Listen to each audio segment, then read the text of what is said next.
A graça e paz, queridos, Deus abençoe, amém? Bem-vindo novamente aqui a nossa live aqui do Tadel. Olha, deixa eu dizer uma coisa para vocês aqui.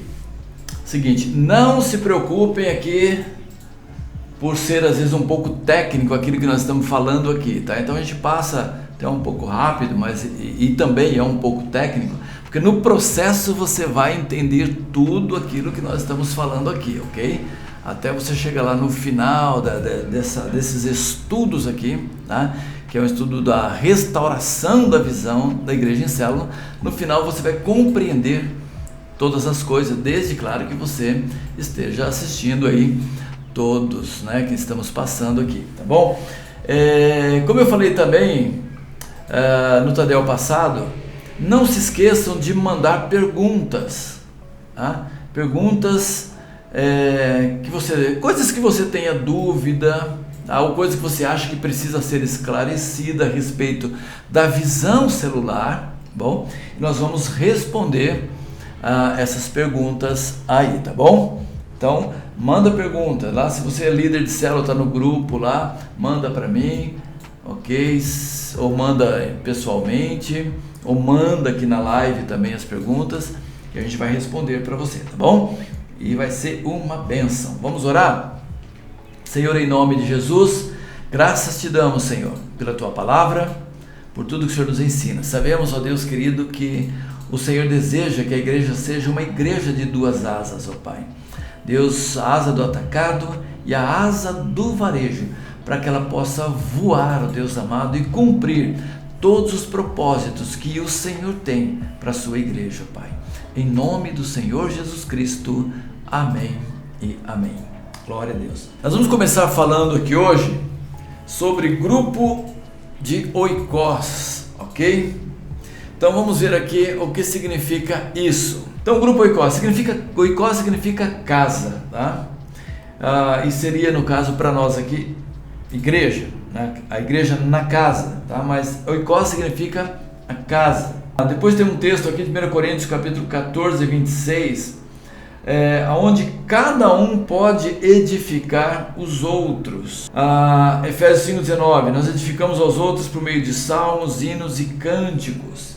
Lá também você tem a palavra, ensino, exortação, adoração, e também onde vamos estimular uns aos outros ao amor e às boas obras, não esquecendo das reuniões corporativas.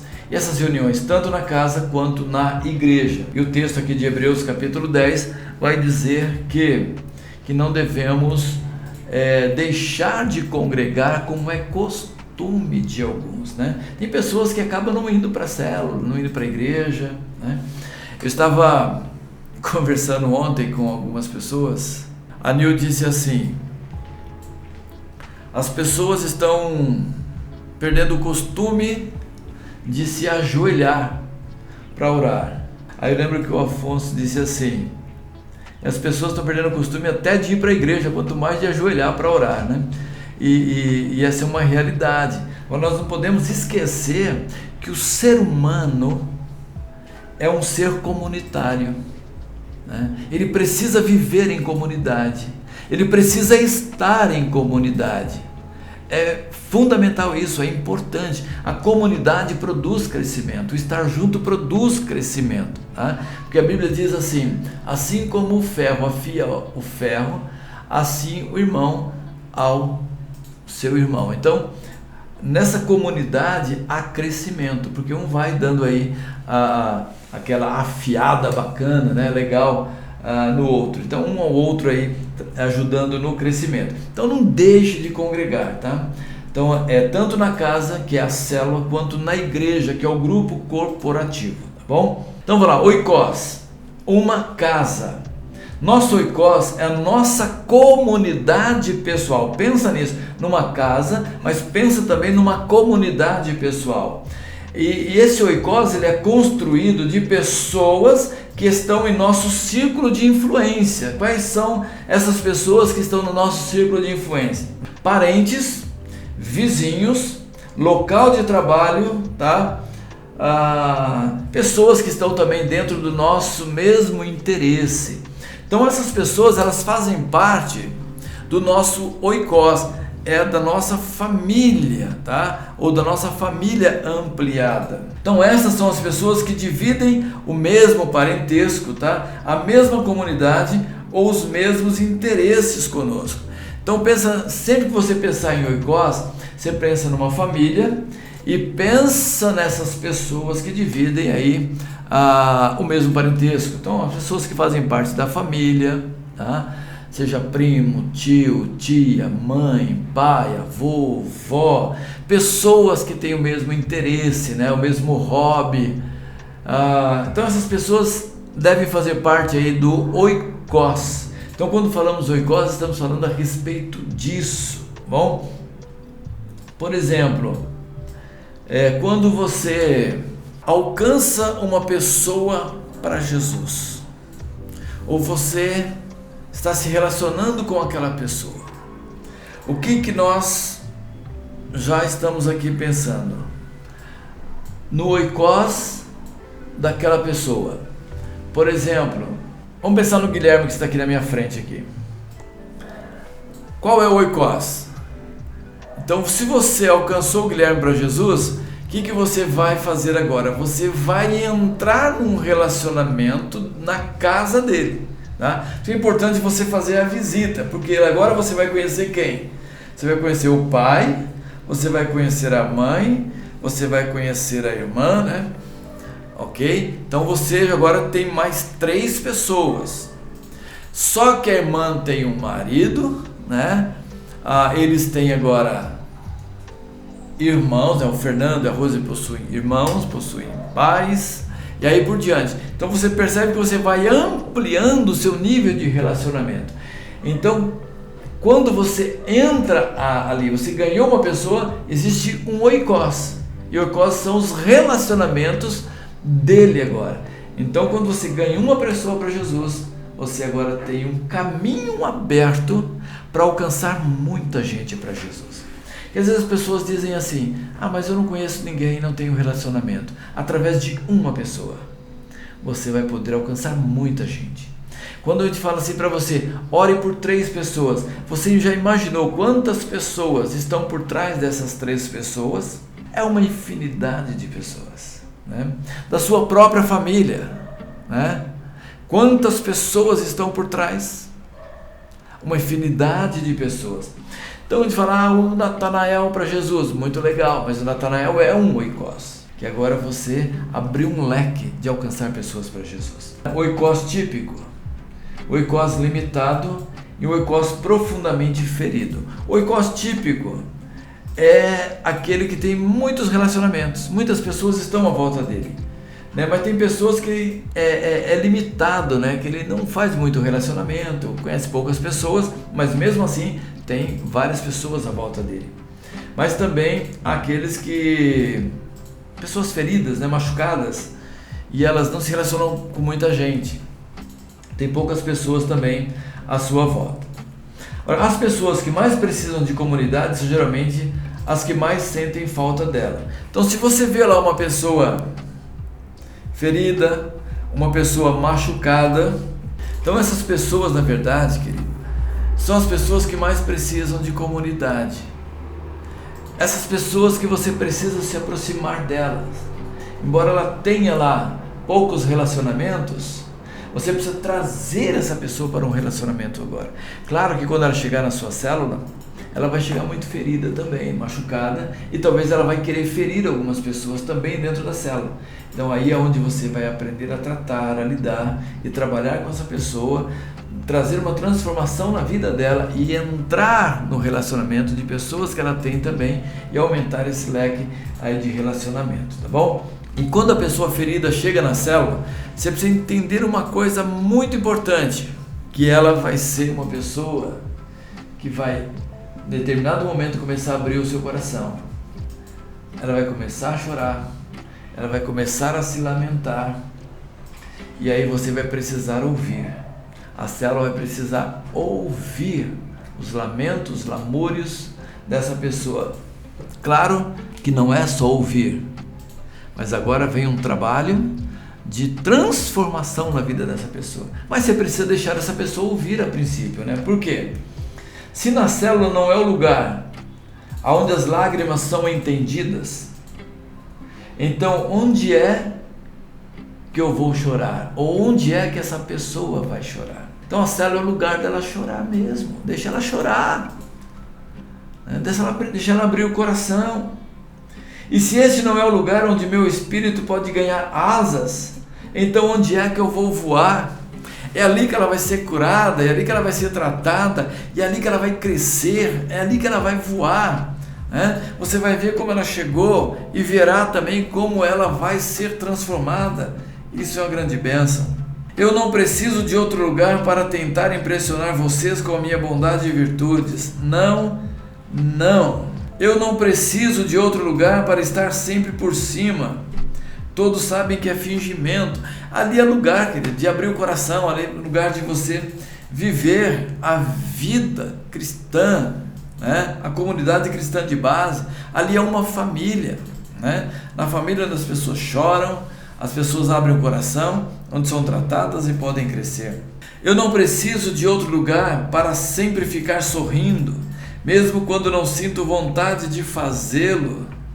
Eu não preciso de outro lugar para falar as velhas vulgaridades. Todos sabem que não são verdadeiras. Se esse não é o lugar onde as lágrimas são entendidas, para onde devo ir então? Onde vou voar? Quando a pessoa chega na célula ferida, ela precisa ter liberdade para abrir o coração. Ela vai ser tratada, ela vai ser curada, ela vai ser restaurada para se tornar uma bênção. E se tem alguém ferido na célula e chega um visitante na célula, gente, pensa numa coisa. A célula, ela nunca pode ser mudada ou feita de uma forma diferente só porque chegou um visitante. Aí, vai vir um visitante na minha célula. Esse visitante, ele é uma pessoa com determinada característica. Então a gente agora, vamos tomar cuidado com isso, vamos tomar cuidado com aquilo, vamos tomar cuidado com aquilo outro. Não, a célula precisa ser natural. É uma família. Quando a pessoa chega na sua casa, não adianta você querer ficar disfarçando, é sua casa, é sua família. Às vezes você pode tentar disfarçar no primeiro dia, mas se ela ficar vários dias na sua casa, não tem jeito. Então já tenha a liberdade de viver ali a sua família, a sua casa como ela é. Quando a pessoa chega na célula, seja natural. Aqui na célula tem gente de todo jeito, aqui é uma família. A diferença é que Cristo está no centro. 3 medos da intimidade: medo de rejeição, medo de confidências violadas, o medo da manipulação. São medos válidos no sentido de que coisas indesejáveis podem acontecer quando nos tornamos vulneráveis aos outros, mas elas não deveriam acontecer. Então, como podemos nos resguardar delas e ajudar as pessoas a vencer os seus medos? Vamos ajudar as pessoas a vencer os medos. Primeiro, siga lentamente, vá devagar com as pessoas, evite fofocas, suspenda julgamentos. Não espere que as pessoas estarão mudando repentinamente. Então vá devagar, de maneira lenta, e aos poucos a pessoa vai mudando. Evite fofocas. Não é permitido falar das pessoas da célula. Não pode comentar com outros. Quando alguém abre o coração dentro da célula, quando alguém diz alguma coisa na célula que é do seu fórum íntimo, não pode sair da célula. Fofoca não pode de jeito nenhum dentro da célula, porque senão as pessoas não vão se abrir. Não pode haver julgamento. Alguém fala alguma coisa e fala: misericórdia, meu Deus, como isso foi acontecer? E começa a julgar as pessoas. Elas não vão mais abrir o coração. Ali é lugar dela abrir o coração, não é lugar para julgamento. É lugar para transformação, é lugar para mudança. Ok? Se ela for julgada, ela não volta mais para a célula. Característica de um ambiente de grupo pequeno eficaz. O que tem que haver ali dentro do grupo de célula? Amor e aceitação. Você ama as pessoas e você aceita as pessoas. Tá? Amor e aceitação precisa haver dentro da célula. Tem que haver dentro da célula segurança e confiança. Quando eu faço parte de uma célula, eu tenho que pensar assim: aqui eu tenho segurança, aqui eu tenho confiança, né? Outra coisa, empatia e conforto. Precisa entender, entrar no problema do outro, tá? Conforto, sou confortado também dentro da célula.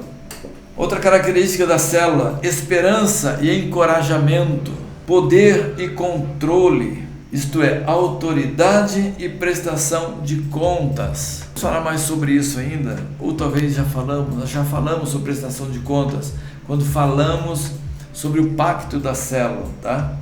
Então a prestação de contas é muito importante ali dentro da célula, porque quando alguém pedir contas, você não tem que ficar reclamando, porque você também pode pedir contas para alguém de alguma coisa, porque se não houver prestação de contas, aí vira bagunça.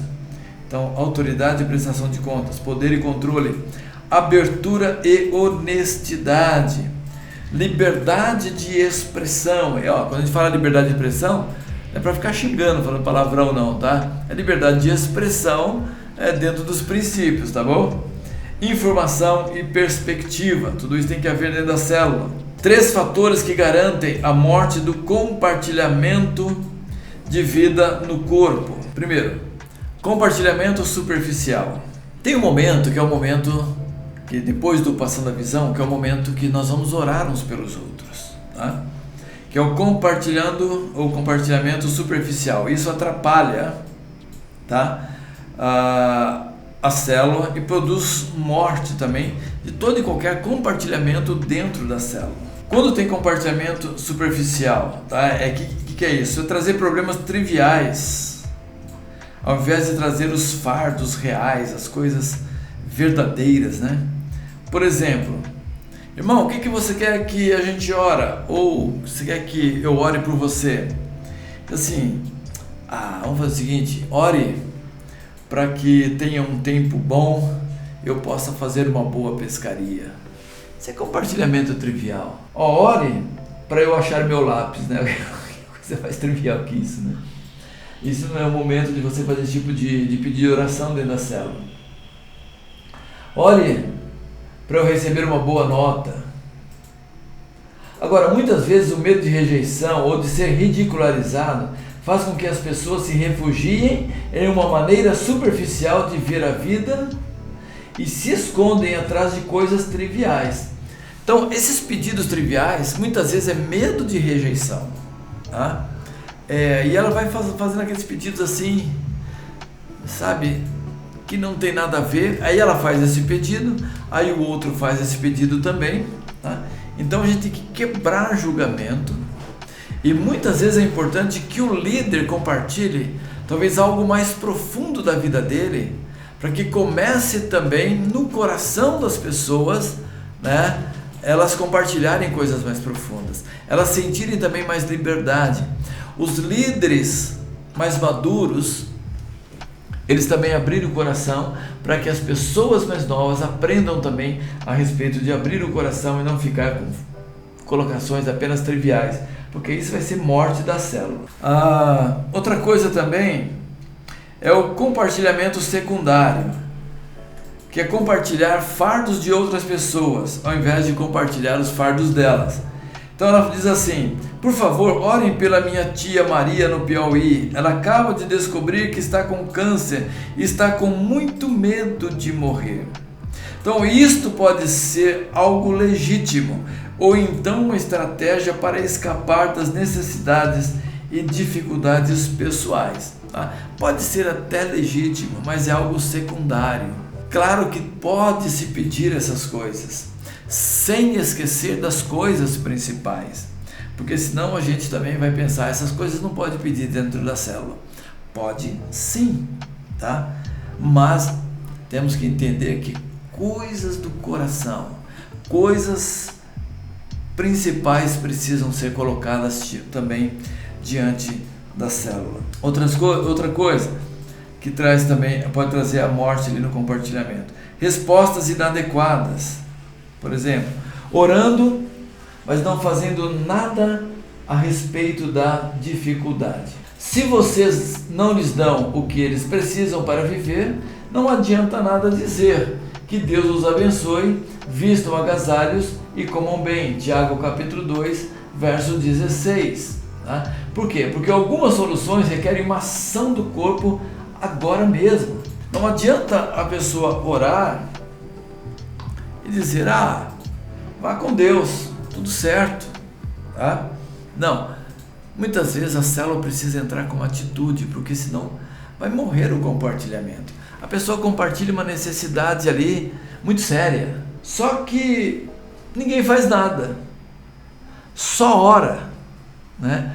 Por exemplo, embora pareça uma necessidade secundária, alguém ora assim, olha, a minha tia está muito doente, orem pela minha tia. Veja bem, é uma necessidade secundária entre aspas, né? Porque está compartilhando a necessidade de outro, mas lá no fundo também pode ser uma necessidade real da pessoa. Assim, orem pela minha tia que está muito doente. O que aquela célula precisa fazer?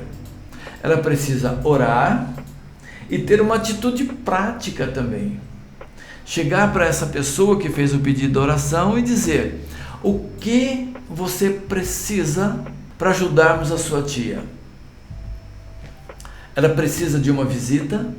Se ela precisa de uma visita, nós vamos visitá-la, né? Se ela precisa de uma visita, a nossa célula vai se mover para ir até lá e ajudar a sua tia. Se ela precisa de algum alimento, nós vamos trabalhar para que isso seja providenciado, né? Se ela está precisando que alguém lave uma louça, arrume uma casa, vamos providenciar que a célula faça isso, né? Se você precisa, você que fez o pedido, precisa de uma oração, de algo específico, então compartilhe, e a nossa célula vai se movimentar para que essas coisas aconteçam. Você percebe que coisas práticas, tá? Ajuda no compartilhamento. O que vai acontecer? Outras pessoas dentro da célula vão começar a compartilhar a profundidade do coração, a necessidade real, né? Se alguém diz assim, orem, porque está faltando alimento dentro da minha casa. Gente, não basta a célula orar e dizer, vá para casa, está tudo bem. Não, aquela célula vai criar um movimento de levantar os recursos para abençoar aquela pessoa. Você percebe a diferença, né? A atitude da célula vai fazer com que o compartilhamento cresça, avance, né? Depois vem os testemunhos de bênção, os testemunhos de vitória. Eu já contei, acho que contei aqui, não sei, em uma dessas lives, ou foi na igreja, de uma célula onde o Ralph Nebel conta uma história de um casal que estava se separando. E o que acontece então? Eles tinham 2 apartamentos, e aí cada um foi para um apartamento que iam separar. O que a célula fez? Ela orou? Claro, a célula orou, mas tiveram uma atitude. Os homens da célula mudaram com mala e cuia, né, para a casa do marido, e as mulheres mudaram para a casa da mulher. E eles tomaram uma atitude ali, falaram, nós vamos ficar aqui na casa de vocês, trabalhando na vida de vocês, até que vocês restaurem o relacionamento. Uma atitude prática da célula.